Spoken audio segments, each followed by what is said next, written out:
നിർണായകമായ ഹോർമൂസ് കടലിടുക്കിലൂടെയുള്ള കപ്പലുകളുടെ ഗതാഗതം പുനഃസ്ഥാപിക്കുന്നതിന് ഇറാനും ഒമാനും തമ്മിൽ കരാറിൽ എത്തിയതായി റിപ്പോർട്ട്. ജലപാത വീണ്ടും തുറക്കണമെങ്കിൽ ജൂണിൽ ഒപ്പുവെച്ച ധാരണാപത്രത്തിലെ വ്യവസ്ഥകൾ പാലിക്കാൻ US തയ്യാറാകണമെന്നും ഇറാൻ വ്യക്തമാക്കിയിട്ടുണ്ട്. എന്നാൽ ഇതുമായി ബന്ധപ്പെട്ട സംയുക്ത ഔദ്യോഗിക പ്രസ്താവന പുറത്തു വന്നിട്ടില്ല. ഹോർമൂസ് ഒരു US പ്രദേശമായി പ്രഖ്യാപിക്കുമെന്ന് പ്രസിഡന്റ് ഡൊണാൾഡ് ട്രംപ് പറഞ്ഞതിന് പിന്നാലെയാണ് പുതിയ സംഭവ വികാസങ്ങൾ. സുരക്ഷിത കപ്പൽ ഗതാഗതത്തിനായുള്ള ക്രമീകരണം ഉണ്ടാകുമെന്ന് വിദേശകാര്യ വക്താവ് ഇസ്മായിൽ ബക്കായിയെ ഉദ്ധരിച്ച് ഇറാൻ ഇന്റർനാഷണൽ റിപ്പോർട്ട് ചെയ്തിട്ടുമുണ്ട്. വിദേശകാര്യ വിദഗ്ധൻ ഡോക്ടർ മോഹൻ വർഗീസ് ഒപ്പമുണ്ട്. സാർ, ഈ ഹോർമൂസിൻ്റെ വിവരങ്ങൾ പൂർണ്ണമായി പുറത്തു വന്നിട്ടില്ല. അത് വന്ന ശേഷം നമുക്ക് അതേക്കുറിച്ച് ചർച്ച ചെയ്യാം. എനിക്കിപ്പോൾ ചോദിക്കാനുള്ളത്, ഈ ഇറാൻ്റെ വധഭീഷണി ഉണ്ട് എന്ന വിവരത്തെ തുടർന്ന് ട്രംപ് വിമാനം മാറിക്കയറി ബ്രിട്ടനിലേക്ക് സഞ്ചരിച്ചത് വലിയ വിവാദമായതാണ്. അമേരിക്കക്കാർക്ക് ഒരിടത്തും സ്വന്തം നാട്ടിൽ പോലും ഇനി സുരക്ഷിതരായിരിക്കാനാവില്ല എന്ന് യുദ്ധത്തിന്റെ 3-ാം ദിവസം തന്നെ ഇറാന്റെ IRGC മുന്നറിയിപ്പ് നൽകിയിരുന്നതാണല്ലോ. കൂടാതെ സ്ലീപ്പർ സെല്ലുകൾ, സൈബർ ആക്രമണങ്ങൾ, കാലിഫോർണിയയിലെ ഡ്രോൺ ആക്രമണങ്ങൾ തുടങ്ങി വിവിധ തരത്തിലുള്ള ഭീഷണികളെക്കുറിച്ച് അമേരിക്കൻ അധികൃതരും മുന്നറിയിപ്പ് നൽകിയിട്ടുണ്ട്. യുദ്ധം അതിൻ്റെ മൂർധന്യാവസ്ഥയിൽ നിന്നപ്പോഴും ട്രംപിനെ വധിക്കുന്ന പദ്ധതിയിൽ നിന്ന് ഇറാൻ ഒട്ടും പിന്നോട്ടു പോയിരുന്നില്ല. അമേരിക്കയുടെ നിലവിലുള്ള പ്രസിഡന്റിനെ വധിക്കാൻ ശ്രമിക്കാനുള്ള ധൈര്യം ഇറാൻ ഇപ്പോഴും കാണിക്കുകയാണ്. ഏത് പ്രതികൂല സാഹചര്യം ഉണ്ടായാലും ഇറാൻ ഭയപ്പെടുകയോ ലക്ഷ്യത്തിൽ നിന്ന് ഒട്ടും പിന്തിരിയുകയോ ചെയ്യുന്നില്ല എന്നും അത് ആശങ്കാജനകമാണ് എന്നും അമേരിക്കൻ സൈനിക ഉദ്യോഗസ്ഥർ തന്നെ പറയുന്നുമുണ്ട്. മാത്രമല്ല, ട്രംപ് നശിപ്പിച്ചു എന്ന് പറഞ്ഞ അതേ താവളത്തിൽ നിന്നാണ് ഇറാന്റെ മിസൈലുകൾ ഇപ്പോഴും ചീറിപ്പായുന്നത്. ഇത്രയും തിരിച്ചടി കിട്ടിയിട്ടും ട്രംപിനെ വധിക്കാൻ ഉൾപ്പെടെയുള്ള ധൈര്യം ഇറാന് എങ്ങനെ കിട്ടുന്നു? ശരിക്കും ഇപ്പോൾ യുദ്ധം എങ്ങനെയെങ്കിലും ഒഴിഞ്ഞു പോകട്ടെ എന്ന് കരുതി ചില പ്രസ്താവനകൾ മാത്രമാണ് യഥാർത്ഥത്തിൽ ട്രംപ് നടത്തിക്കൊണ്ടിരിക്കുന്നത്. നാവിൽ നിന്ന് എന്തൊക്കെയാണ് വരുന്നത് എന്ന് നമുക്കറിയില്ല. പക്ഷേ അദ്ദേഹം കുറേ പ്രസ്താവനകൾ നടത്തുന്നു എന്നല്ലാതെ ഈ യുദ്ധത്തിന് ഇപ്പോൾ ശ്രമിക്കുന്നില്ല. അപ്പോൾ അമേരിക്കയെ കൂടുതൽ പ്രകോപിപ്പിക്കുന്നതല്ലേ ഇറാൻ്റെ ഈ വധശ്രമം ഉൾപ്പെടെയുള്ള നീക്കങ്ങൾ? ഇനിയെങ്കിലും ഇറാനും ഒന്നടങ്ങണ്ടേ ലോക സമാധാനത്തിനായി? ആരാണാവോ ആദ്യം ഒന്ന് പൊടിക്ക് അടങ്ങുക? ഈ ചോദ്യം വളരെ പ്രസക്തമാണ്. ഇറാൻ അമേരിക്കയുമായി സന്ധി ഇല്ലാ പോരാട്ടത്തിലാണ്. അമേരിക്കൻ പ്രസിഡന്റ് ആണെങ്കിൽ പ്രകോപിപ്പിക്കാവുന്നതിൻ്റെ പരമാവധി താൻ വാക്കുകളിലൂടെയും പ്രവൃത്തികളിലൂടെയും ഇറാനെയും ഇറാൻ്റെ പ്രോക്സീസിനെയും എല്ലാം പ്രകോപിപ്പിച്ചുകൊണ്ടേയിരിക്കുന്നു. അപ്പോൾ ഇത് അടങ്ങാത്തൊരു യുദ്ധമായി, എവർ ലാസ്റ്റിംഗ് പെരനിയൽ ഇഷ്യൂവായി അതങ്ങനെ നിൽക്കുകയാണ്. അതിനിടയിലാണ് അമേരിക്ക ഇപ്പോൾ അനുഭവിക്കുന്നു എന്ന് പൊതുവെ കരുതപ്പെടുന്ന ഒരു സുരക്ഷാ ഭീഷണിയുണ്ട്. ഒരിക്കൽ പോലും 2-ാം ലോകമഹായുദ്ധത്തിന് ശേഷം ഇത്രയധികം അരക്ഷിത അവസ്ഥ അമേരിക്കയ്ക്ക് ഉണ്ടായിട്ടില്ല. അമേരിക്കൻ പൗരന്മാർ വിദേശത്തുള്ള, അമേരിക്കയ്ക്ക് ഉള്ളിലെ കാര്യം മാത്രമല്ല, അമേരിക്കൻ പൗരന്മാർ വിദേശത്ത് സഞ്ചരിക്കുമ്പോൾ, അമേരിക്കൻ സ്ഥാപനങ്ങൾ വിദേശത്ത് പ്രവർത്തിക്കുമ്പോൾ, അമേരിക്കൻ മൂലധന മുടക്കുള്ള പ്രദേശങ്ങൾ അല്ലെങ്കിൽ അസ്ഥികൾ ഉള്ള രാജ്യങ്ങൾ, ഇവിടെ എല്ലാം തന്നെ ഇറാൻ്റെയോ ഇറാൻ്റെ പ്രോക്സീസിൻ്റെയോ ഇറാൻ്റെ ഏജൻസിൻ്റെയോ ആക്രമണം പ്രതീക്ഷിക്കാം. 2 nations are at war എന്ന് പറയുന്നത് സ്വാഭാവികം. പക്ഷേ 2 people are at war എന്ന നിലയിലേക്ക് ആ യുദ്ധം മാറുന്നുവോ? അത് അപകടകരമാണ്. അമേരിക്കൻ ജനതയ്ക്ക് ഇറാനുമായി വിരോധമുണ്ടാകേണ്ട കാര്യമില്ലല്ലോ. ഇറാനിയൻ ജനതയ്ക്ക് അമേരിക്കയോട് വിരോധമുണ്ടാകേണ്ട കാര്യമില്ലല്ലോ. അമേരിക്കയുടെ ഡിസിഷൻ മേക്കിംഗ് സ്ട്രക്ചറാണ് പ്രസിഡന്റ് നയിക്കുന്ന എക്സിക്യൂട്ടീവ് ഘടനകളാണ് യുദ്ധത്തിന് ഉത്തരവിട്ടിരിക്കുന്നത്. അങ്ങനെയെങ്കിൽ ആ നേതൃത്വത്തെ, അമേരിക്കയുടെ പരമോന്നത നേതൃത്വത്തെ വകവരുത്തണമെന്ന് ഇറാൻ ആഗ്രഹിക്കുന്നുവെങ്കിൽ പൂർണ്ണമായി തെറ്റു പറയാനാവില്ല. കാരണം ഇറാൻ്റെ പരമോന്നത നേതൃത്വത്തെയാണ് അമേരിക്ക ഫെബ്രുവരി 28 ടാർഗറ്റ് ചെയ്തത്. ഇറാൻ്റെ സേനാതാവളങ്ങളല്ല, ഇറാൻ്റെ നേവൽ ബേസുകളല്ല, ഇറാൻ്റെ വിമാനത്താവളങ്ങളല്ല, അതും ടാർഗറ്റ് ചെയ്തു. പക്ഷേ ഇറാൻ്റെ ഉന്നതരായ നേതാക്കൾ 48 പേരാണ് ആ ഒറ്റ ആക്രമണത്തിൽ മരിച്ചത്. ഇത് തീർച്ചയായും ഇറാനെ സംബന്ധിച്ചിടത്തോളം ദീർഘകാലം, ഈ ഭരണകൂടം തുടരുന്നിടത്തോളം കാലം, അല്ലെങ്കിൽ ഈ ജനത, അവരെ സംരക്ഷിച്ചു നിർത്തിയിരിക്കുന്ന ഇറാനിയൻ ജനതയുടെ മനസ്സിൽ ആഴത്തിൽ മുറിവേറ്റിരിക്കുന്നു. വെഞ്ചൻസ് എന്ന് പറയുന്നത് അത് സ്വാഭാവികമായി ഉണ്ടാകുന്നൊരു വികാരമാണ്. അതിൻ്റെ പിന്നിൽ ഉത്തരവ് കൊടുത്തത് ട്രംപ് ആണെങ്കിൽ ട്രംപിനെ ഏത് ലോകത്തിൻ്റെ ഏത് അറ്റം വരെ പോയും തട്ടിക്കളയുക എന്നതൊരു ചിന്തയായി മാറിയിരിക്കുന്നു. ഇറാൻ ഭരണകൂടത്തിൻ്റെ ചിന്തയായി മാറിയിരിക്കുന്നു. അത് ലേശം ഉറക്കെ തന്നെ ഇറാൻ ഭരണകൂടം പ്രഖ്യാപിക്കുകയും ചെയ്തിരിക്കുന്നു. ഇത് വേണമെങ്കിൽ പുച്ഛിച്ച് തള്ളാം.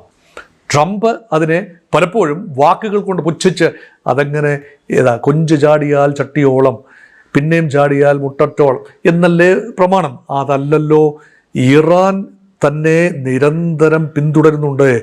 ഇറാൻ്റെ സ്നൈപ്പേഴ്സ്, അതായത് ഷാർപ്പ് ഷൂട്ടേഴ്സ് ഒരുപക്ഷെ പല രാജ്യങ്ങളിലും ഉണ്ടാകാം. ഇറാൻ നട്ടുനനച്ച് വളർത്തുന്ന മിലിഷ്യകൾ, അവരുടെ പ്രവർത്തനം പലയിടത്തും ഉണ്ടാകാം. അമേരിക്കൻ പൗരന്മാർക്ക് സഞ്ചരിക്കണ്ടേ?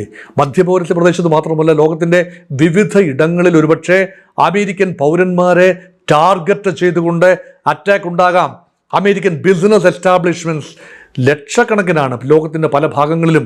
അമേരിക്കൻ കമ്പനീസ്, കോർപ്പറേറ്റ്സ്, മറ്റ് എസ്റ്റാബ്ലിഷ്മെൻറ്റ്സ്, മധ്യപൗരസ്യ പ്രദേശത്ത് തന്നെ നൂറുകണക്കിന് അമേരിക്കൻ കേന്ദ്രങ്ങളുണ്ട്. സൈനിക കേന്ദ്രങ്ങളെക്കുറിച്ച് മാത്രമല്ല, സാമ്പത്തിക സ്ഥിരാ കേന്ദ്രങ്ങളിലെല്ലാം തന്നെ അമേരിക്കൻ പ്രസൻസ് ഉണ്ട്.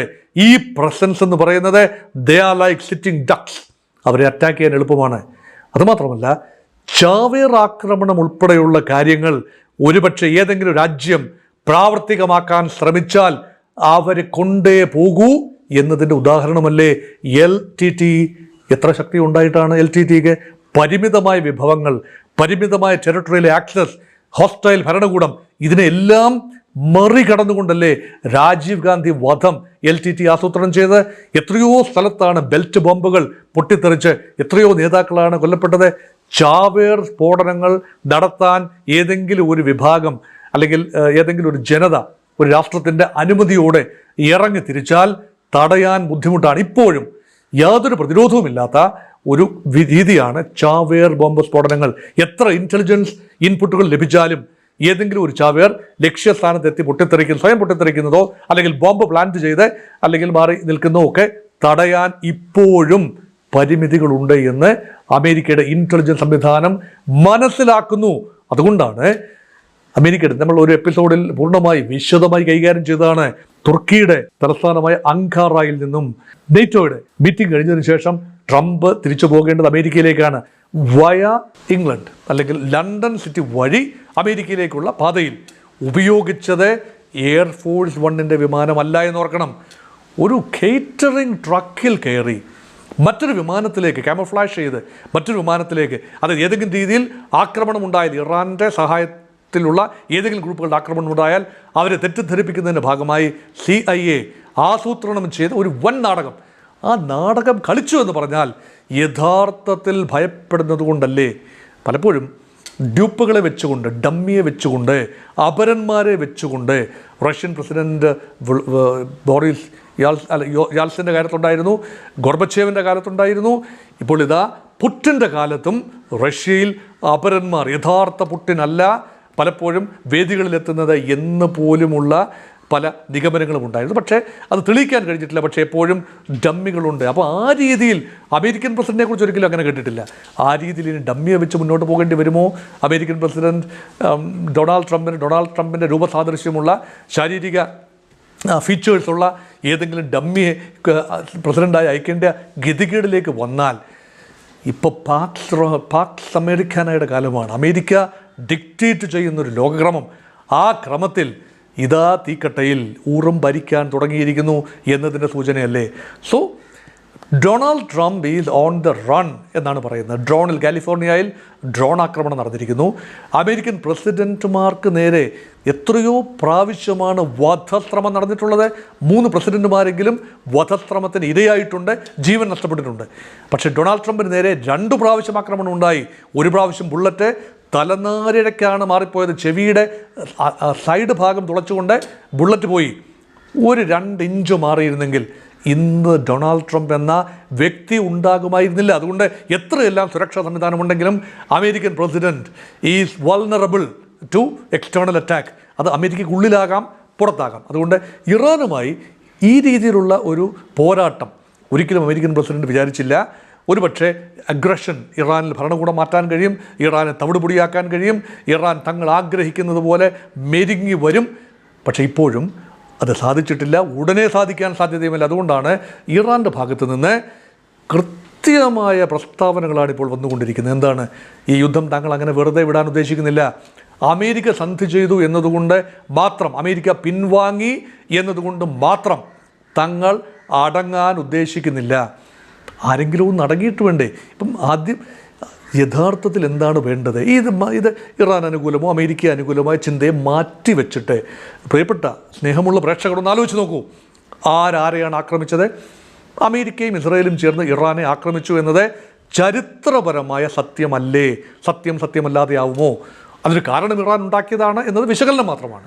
അല്ലെ, അത് ഇറാൻ ചെയ്ത ചില കാര്യങ്ങളുടെ ഒരു പ്രതിഫലനം. ഇറാൻ പ്രോക്സികളെ ഉപയോഗിച്ചുകൊണ്ട് ഇസ്രായേലിൽ ബുദ്ധിമുട്ടുണ്ടാക്കി, അമേരിക്കൻ താല്പര്യങ്ങൾക്ക് ബുദ്ധിമുട്ടുണ്ടാക്കി, അതുകൊണ്ട് അറബ് രാജ്യങ്ങളുടെ സഹായത്തോടുകൂടി തങ്ങൾ ആക്രമിച്ചു എന്ന് പറയുന്നത് ഒരു വിശകലനം മാത്രമാണ്. പക്ഷേ വസ്തുതാപരമായി America targeted Iran's supreme leader and the entire gamut of leadership.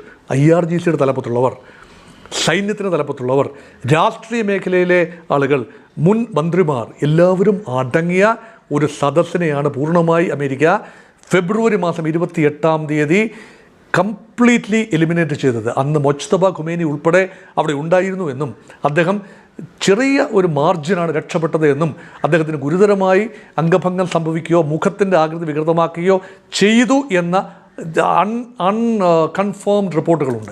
അതെന്തു തന്നെയാണെങ്കിലും ശരി, ഇപ്പോഴും മുജ്തബ ഖുമേനി തന്നെയാണ് കൽപ്പനകൾ കൊടുക്കുന്നത്. കഴിഞ്ഞ ദിവസവും മസൂദ് പസഷ്കിയാൻ പറഞ്ഞു, പ്രസിഡന്റ് പറഞ്ഞു, താൻ മണിക്കൂറുകളോളം മുജ്തബ ഖുമേനിയുമായിട്ട് സംസാരിച്ചു എന്നാണ് പറയുന്നത്. അപ്പോൾ അങ്ങനെയെങ്കിൽ അത് സത്യമാണ് എങ്കിൽ യഥാർത്ഥത്തിൽ പരമോന്നത നേതൃത്വം രണ്ട് രാജ്യങ്ങളും ഇപ്പോഴും ഉണ്ട്. പരസ്പരം എലിമിനേറ്റ് ചെയ്യാൻ ഈ നേതൃത്വങ്ങൾ ശ്രമിക്കുകയാണ്. ലോകത്ത് ഒരിക്കൽ പോലും ആ രീതിയിൽ ഉണ്ടായിട്ടുണ്ട് എങ്കിൽ അത് ക്യൂബൻ പ്രസിഡന്റ് ഫീഡൽ കാസ്ട്രോയ്ക്കെതിരെ നടത്തിയ 100-ലധികം പ്രാവശ്യമാണ് കാസ്ട്രോയ്ക്കെതിരെ വധശ്രമം അമേരിക്ക നടത്തുന്നത്. അമേരിക്കയ്ക്കൊരു കണ്ണിലെ കരടായിരുന്നു. അമേരിക്കയുടെ തൊട്ട് ബാക്ക് യാർഡിൽ സ്ഥിതി ചെയ്യുന്ന ക്യൂബയിലെ കമ്മ്യൂണിസ്റ്റ് ഗവൺമെൻറ്റിൻ്റെ തലപ്പത്തുണ്ടായിരുന്ന ഫീഡൽ കാസ്ട്രോ. അദ്ദേഹത്തെ വധിക്കാൻ കഴിഞ്ഞിട്ടില്ല. അദ്ദേഹത്തിന് സ്വാഭാവികമായ മരണമാണ് അവസാനം ഉണ്ടായത്. പക്ഷേ ഈ രാജ്യങ്ങൾ പരസ്പരം മത്സരിച്ച് രാജ്യ നേതാക്കളെ കൊല്ലുന്നു എന്ന് പറയുന്നത് പ്രാകൃതമായ ഒരു സംസ്കാരത്തിൻ്റെ പ്രതിഫലനമാണ്. 21-ാം നൂറ്റാണ്ടിൽ ഇത്രയും പ്രാകൃതമായ മനുഷ്യത്വരഹിതമായ ഒരു കാര്യമില്ല. കാരണം പ്രസിഡന്റ് എന്നൊക്കെ പറയുന്നത് അമേരിക്കൻ പ്രസിഡന്റ് ആണെങ്കിലും ഇറാനിയൻ പ്രസിഡന്റ് ആണെങ്കിലും ഇറാൻ്റെ പരമോന്നത നേതാവാണെങ്കിലും ആ രാജ്യത്തിൻ്റെ ഭാഗതയെ നിർണ്ണയിക്കുന്ന ശക്തികളില്ലേ? അല്ല സൈനിക ഓഫീസർമാരെയോ അല്ലെങ്കിൽ സൈനിക കോളംസിനെയോ ടാർഗറ്റ് ചെയ്യുന്നത് പോലെ അല്ല രാഷ്ട്രീയ നേതൃത്വത്തെ ടാർഗറ്റ് ചെയ്യുന്നത് എന്നുകൂടി പ്രിയപ്പെട്ട പ്രേക്ഷകരെ ഓർപ്പിക്കുന്നു. അത് ആരെ എലിമിനേറ്റ് ചെയ്താലും അത് ന്യായമല്ല, അത് ശരിയല്ല. അമേരിക്കൻ പ്രസിഡന്റ് ആരെയാണ് പ്രതിനിധീകരിക്കുന്നത്? അമേരിക്കൻ ജനതയാണ്. യഥാർത്ഥത്തിൽ ഇവിടെ തീരുമാനമെടുക്കേണ്ടത് അമേരിക്കൻ ജനതയാണ്. അവരുടെ പ്രതിനിധികൾ അമേരിക്കൻ കോൺഗ്രസിലുണ്ട്. ചെക്സ് ആൻഡ് ബാലൻസ് അനുസരിച്ച് പ്രവർത്തിക്കുന്ന അമേരിക്കയുടെ ഫെഡറൽ സിസ്റ്റം, അതായത് കോൺഗ്രസ് എന്ന ലെജിസ്ലേച്ചർ സ്വതന്ത്രമായി പ്രവർത്തിക്കുന്നു. Donald Trump and the team executive സ്വതന്ത്രമായി പ്രവർത്തിക്കുന്നു. ഫെഡറൽ ജുഡീഷ്യറി സ്വതന്ത്രമായി പ്രവർത്തിക്കുന്നു. പക്ഷേ പരസ്പരം ഏതെങ്കിലും ഒരു വിഭാഗം കൂടുതൽ പവർഫുള്ളായാൽ മറ്റൊരു വിഭാഗം ബാലൻസ് ചെയ്ത് ആ പവറിനെ നള്ളിഫൈ ചെയ്യും. അമേരിക്കൻ പ്രസിഡന്റ് വഴിവിട്ട് പെരുമാറിയാൽ പ്രസിഡന്റിനോട് അരുത് കാട്ടാള എന്ന് പറഞ്ഞുകൊണ്ട് നിയന്ത്രിക്കാനുള്ള ഭരണപരമായ ചുമതല അമേരിക്കൻ കോൺഗ്രസിനുണ്ട്. അത് നിർവഹിക്കുമോ എന്നതാണ്. ഇപ്പോൾ പ്രസിഡന്റ് വ്യക്തിപരമായി, അമേരിക്കൻ പ്രസിഡന്റ് വ്യക്തിപരമായി മറ്റു രാജ്യങ്ങളെ ടാർഗറ്റ് ചെയ്യുന്നു എന്ന് തോന്നിയാൽ അത് ആ വ്യക്തിയുടെ പ്രൊറോഗറ്റീവ് അല്ല, ഒരു രാജ്യത്തിൻ്റെ പൊതു അഭിപ്രായമായിരിക്കണം പ്രസിഡന്റിന്റെ പ്രഖ്യാപനത്തിലൂടെ വരേണ്ടത്. ഇത് അങ്ങനെയല്ല, നിശ്ചയമായും അങ്ങനെയല്ല. അമേരിക്കൻ പ്രസിഡന്റ് അദ്ദേഹത്തിൻ്റെ വിംസ് ആൻഡ് ഫാൻസീസ് അനുസരിച്ച് പ്രഖ്യാപനങ്ങൾ നടത്തുന്നു. ചില ഭാഗങ്ങൾ ഞങ്ങൾ ഇങ്ങനെ ഏറ്റെടുക്കുകയാണെന്ന് പറയുന്നു. ഹോർമുസ് ഇതാ ഞാനിതാ ഏറ്റെടുക്കുന്നു എന്ന് വിടുവ പറയുന്നു. പിന്നെ നേതാക്കളെ തട്ടിക്കളയുമെന്ന് പറയുന്നു. ഇപ്പോൾ പറയുന്നു വൻതോതിൽ സാമ്പത്തിക ഉപരോധം തങ്ങൾ ഏർപ്പെടുത്തും. ഉപരോധത്തിലാണല്ലോ, നാവിക ഉപരോധത്തിലാണല്ലോ. ഇനി അതിൽ കൂടുതൽ ഉപരോധം എന്താണുള്ളത്? അമേരിക്കൻ ട്രഷറി സെക്രട്ടറി സ്കോട്ട് ബെസന്റിന്റെ വാക്കുകൾ അമേരിക്കൻ പ്രസിഡന്റിന്റെ വാക്കുകൾക്ക് അനുരൂപമായ രീതിയിലാണ്. അദ്ദേഹത്തിന്റെ ഏറ്റുപദേശിയാണ് എന്ന് വേണമെങ്കിൽ പറയാം സ്കോട്ട് ബെസന്റ്. അമേരിക്കൻ പ്രസിഡന്റ് പറഞ്ഞതുപോലെ ഇറാന്റെ സാമ്പത്തിക ശക്തിയെ, സാമ്പത്തിക ഒരു മസിലിനെ, മിലിറ്ററി മസിലിനെ കൺട്രോൾ ചെയ്യണമെങ്കിൽ ഇക്കണോമിക് മസിലിനെ ഒന്ന് ടോൺ ഡൗൺ ചെയ്യണം. അതിനുവേണ്ടി തങ്ങളാലാവുന്നതെല്ലാം ചെയ്യുന്നു. പ്രശ്നപരിഹാരത്തിന് ചേരുന്ന കാര്യങ്ങളല്ല. ഇവിടെ ഇറാന് കോമ്പൻസേഷൻ കൊടുത്തുകൊണ്ട് പ്രശ്നം അവസാനിപ്പിക്കണം, ഇറാൻ്റെ മരവിപ്പിക്കപ്പെട്ട ആസ്തികൾ റിലീസ് ചെയ്തുകൊണ്ട് പ്രശ്നം അവസാനിപ്പിക്കണം, ഈ സാമ്പത്തിക ഉപരോധം ഇറാന് നേരെ അല്ലെങ്കിൽ നാവിക ഉപരോധം ഒഴിവാക്കിക്കൊണ്ട് ഹോർമുസ് തുറക്കാനുള്ള ക്രിയാത്മക ചർച്ചകൾ നടക്കണം എന്ന് ആഗ്രഹിക്കുന്നിടത്ത് ഇപ്പോൾ ഇതാ അതിന് വിരുദ്ധമായ രീതിയിലുള്ള പ്രസ്താവനകളാണ് അമേരിക്കൻ പ്രസിഡന്റ് ട്രംപിൻ്റെയും സ്കോട്ട് ബെസന്റിൻ്റെയും ഭാഗത്തു നിന്ന് വരുന്നത്. സ്ഥിരബുദ്ധിയുള്ള ഒരാൾ American vice president JD Vance ആണ്. പക്ഷെ അദ്ദേഹം വൈസ് പ്രസിഡന്റ് മാത്രമാണ്, അദ്ദേഹം പ്രസിഡന്റ് ഇൻ വെയിറ്റിംഗ് മാത്രമാണ്. അതുകൊണ്ട് അമേരിക്കൻ ഡിസിഷൻ മേക്കിംഗ് സ്ട്രക്ചറിൽ കാര്യമായ പുഴുക്കുത്തുകൾ വീണിരിക്കുന്നു, അല്ലെങ്കിൽ ആദ്യമായി ഒരു ഫേംലി എൻട്രഞ്ച്ഡ് അല്ല എന്ന തോന്നലാണ്. അതുകൊണ്ടാണ് അമേരിക്കൻ പ്രസിഡന്റിനെ ഒളിച്ചോടി നടക്കേണ്ടി വരുന്നത്. അതും ഇറാന് മുന്നിൽ ഒളിച്ചോടി നടക്കുന്നു എന്ന് പറയുമ്പോൾ അഭിമാനക്ഷതം തന്നെയാണ് അമേരിക്കയ്ക്ക്, യാതൊരു സംശയവുമില്ല. ഇറാനെ സംബന്ധിച്ചിടത്തോളം അതൊരു ന്യായമായ കാര്യമാണെന്ന് അവർക്ക് പറയാം. കാരണം അവരുടെ നേതൃത്വം വധിക്കപ്പെട്ടതുകൊണ്ട് പ്രതികാരം എന്നത് അവരുടെ രക്തത്തിൽ അലിഞ്ഞു തെറിഞ്ഞൊരു കാര്യമാണ്. അപ്പോൾ പ്രതികാരത്തിനും, എൻ്റെ ടേക്ക് ഇതാണ്, പ്രതികാരത്തിനും വാശിയും വൈരാഗ്യവും തീർക്കുന്നതിനും അല്ല അമേരിക്കയിലെ 36 കോടി ജനം, ഇറാനിലെ 9 കോടി ജനം, അവർക്കൊരു ജീവിതമുണ്ട്, അവർക്കൊരു സ്വപ്നമുണ്ട്. അത് നേതാക്കൾ തമ്മിലുള്ള മൂപ്പളമ തർക്കമോ ഈഗോയോ പിടിവാശിയോ കാരണം ഈ സ്വപ്നങ്ങൾക്ക് മേൽ കരിനിഴൽ വീഴാൻ പാടില്ല. Gas prices go up in United സ്റ്റേറ്റ്സിലെ, അമേരിക്കയിലെ തന്നെ ജീവിത ചെലവുകൾ സ്കൈ റോക്കറ്റ് ചെയ്യുകയാണ് ഡ്യൂ ടു വാർ. ഇത് അമേരിക്കൻ ജനതയ്ക്ക് നന്നായി അറിയാം. അപ്പം അമേരിക്കൻ ജനത ഫോർച്യുനറ്റ്ലി ഡെമോക്രാറ്റിക് ക്രെഡൻഷ്യൽസിൽ വിശ്വസിക്കുന്ന ഒരു ജനതയാണ്. അവരുടെ ഭരണഘടന അങ്ങനെയാണ്. ആ ഉദാത്തമായ ജനാധിപത്യ മൂല്യങ്ങൾ ആഗോളതലത്തിലും അന്തസ്സിൻ്റെ രൂപത്തിൽ പ്രതിഫലിക്കേണ്ടതാണ് അമേരിക്കൻ ജനത. ഇനി വരുന്ന നവംബറിൽ നടക്കേണ്ട തെരഞ്ഞെടുപ്പുകളിൽ ജനത വിധി എഴുതുമ്പോൾ ഡൊണാൾഡ് ട്രംപിൻ്റെ ചിറകുകൾ അരിയാൻ അമേരിക്കൻ ജനതയ്ക്ക് കഴിയും. സെനറ്റിലും ഹൗസ് ഓഫ് റെപ്രസെൻറ്റേറ്റീവ്സിലും ഭൂരിപക്ഷമില്ലാതെ വരുമ്പോൾ പ്രസിഡന്റിന് ബെല്ലും ബ്രേക്കുമില്ലാതെ മുന്നോട്ട് പോകാൻ ആവാതെ വരും. അതോടൊപ്പം തന്നെ ഇപ്പോൾ ചേർത്ത ഒരു പൊടിക്കടങ്ങേണ്ട ഇറാൻ വേണം. ഇറാൻ അടങ്ങുക എന്ന് പറഞ്ഞാൽ വാശിയുടെയും വൈരാഗ്യത്തിൻ്റെയും അല്ല, സമവായത്തിൻ്റെതാവണം ലോകക്രമം. അതുകൊണ്ട് ഹോർമൂസിൻ്റെ മേൽ അമേരിക്ക നിയന്ത്രണം ഏർപ്പെടുത്താൻ പാടില്ല, ഇറാനും പൂർണ്ണ നിയന്ത്രണം ഏർപ്പെടുത്താൻ പാടില്ല. യുദ്ധത്തിന് മുൻപുള്ള സാഹചര്യത്തിലേക്ക് ഹോർമൂസ് തുറക്കുന്നതിന് വേണ്ടി ക്രിയാത്മകമായ നടപടികൾ ഗൾഫ് രാജ്യങ്ങളോടൊപ്പം ചേർന്ന് നിന്നുകൊണ്ട് ഇറാനും ശ്രമിക്കണം എന്നതാണ് എൻ്റെ ടേക്ക്. അതുകൊണ്ട് വാശിയും വൈരാഗ്യവും ഒരു യുദ്ധവിജയത്തിലും എത്തി നിൽക്കില്ല.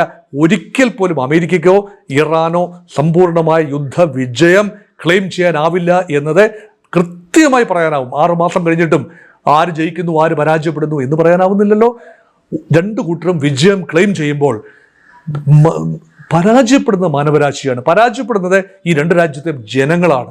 അല്ലാതെ ഭരണകൂടങ്ങൾ വിജയം ക്ലെയിം ചെയ്യും, അതല്ല യാഥാർത്ഥ്യം എന്നറിഞ്ഞുകൊണ്ട് ഹോർമൂസ് തുറക്കണം, ഇറാന് ന്യായമായ പ്രായശ്ചിത്തം ചെയ്യണം, അമേരിക്ക ഉൾപ്പെടെ രാജ്യങ്ങൾ ചേർന്ന് മരവിപ്പിക്കപ്പെട്ട ആസ്തികൾ റിലീസ് ചെയ്യണം.